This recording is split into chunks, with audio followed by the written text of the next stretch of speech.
Hey guys, my name's Leroy and welcome to Comic Tube. So here's a little bit of change in pace today this week.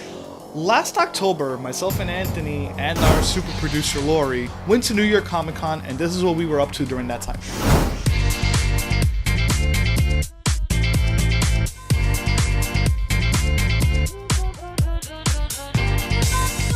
What's up, everybody? This is Anthony with Comic Tube, and we're here with a special guest. We got the new Black comic book, and we're here with Kwanza. And tell me a little bit about the series for people who want to get into it. Sure. So Black, the premise of it is what if only black people had superpowers? And the first book of the trilogy is about a young man named Kareem Jenkins, who unfortunately gets shot and killed by the police. But it's a superhero story, so he comes back to life and finds out he has superpowers. And that he is part of a small percentage of black people that have had superpowers for centuries, but it's been kept a secret. And so his challenge in the story is whether or not he should actually expose this secret or telling the world and then putting a bigger target on the backs of black people across the world. And so it sounds like you were inspired by a lot of things to do this comic. I worked in the comics industry for like 10 years professionally as an editor at Marvel and DC. And one of the things that I noticed there was obviously there weren't a lot of people of color working at the company. And I realized that that was why we weren't seeing characters of color in the comic books, and especially not ones that accurately and authentically reflected the culture, the experience, the perspectives of peoples of color. So I approached my co-creator, Tim Smith, on the idea, and I said the tagline, what if only black people had superpowers? He's like, yep, let's do it. So we approached Jamal Igle and Kari Randolph, who worked in the industry for years. I mean, Jamal's done everything from like Supergirl to like Firestorm. Kari, is one of the best cover artists, and he did Mosaic at Marvel. I was like, yo, I think we could do this. Let's take it to Kickstarter. And he's like, it sounds good. And we put it on Kickstarter. We asked for $30,000. We ended up getting 90, and things just went kind of crazy from there. We hit our goal in like 3 days.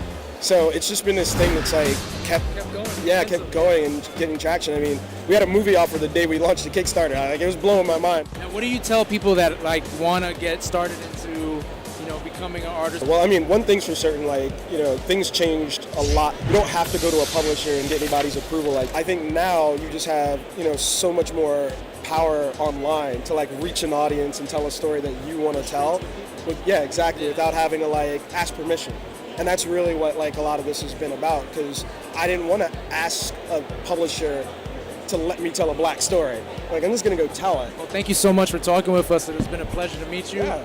And definitely go get this, man. This is great. Go check out Black.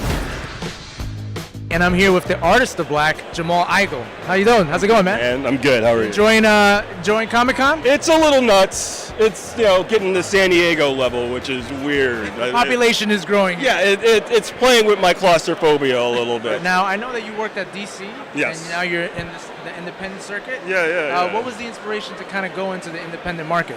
I was on contract for 7 years. I worked on a variety of different titles like Firestorm, Nightwing, and Supergirl primarily. I did my own creator-owned series, Molly Danger. Oh, cool. So that was published through Action Lab Entertainment. And that gave me the opportunity to figure out what kind of artist I wanted to be. There's a difference between it being yours and being part of a larger corporate entity. Because I've found that the only real longevity that any creator has in this business is developing their own intellectual property. Something that you've created. Exactly. Something that I give a crap about, basically.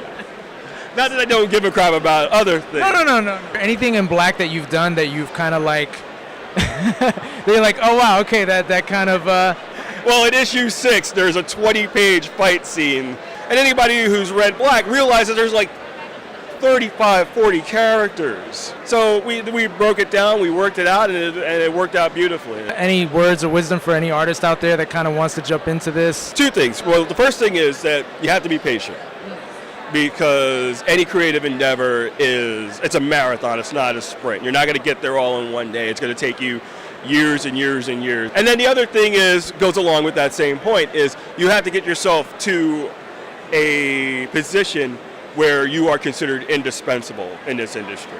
Yes. You have to be considered somebody that they can't be without. And that takes patience, and that takes having a good work ethic, not just being able to meet your deadlines, but being able to work with people and be flexible and not be a douchebag, basically. So those are my words of advice. Those are good words of wisdom. Well, thank you so much for your time, No man. It problem, was a man. pleasure meeting you. Nice meeting you as well. Now back to you guys. And it was a great interview that Anthony did with the creators of Black. Now, there is something that I do need to mention. They are coming out with a sequel called White, but they need our support. Give this book your support. Give these creators your support, because you know what? They are telling the stories that we need right now. And with that being said, please don't forget to like us on Facebook, follow us on Instagram, subscribe to us on YouTube, and we'll see you next time.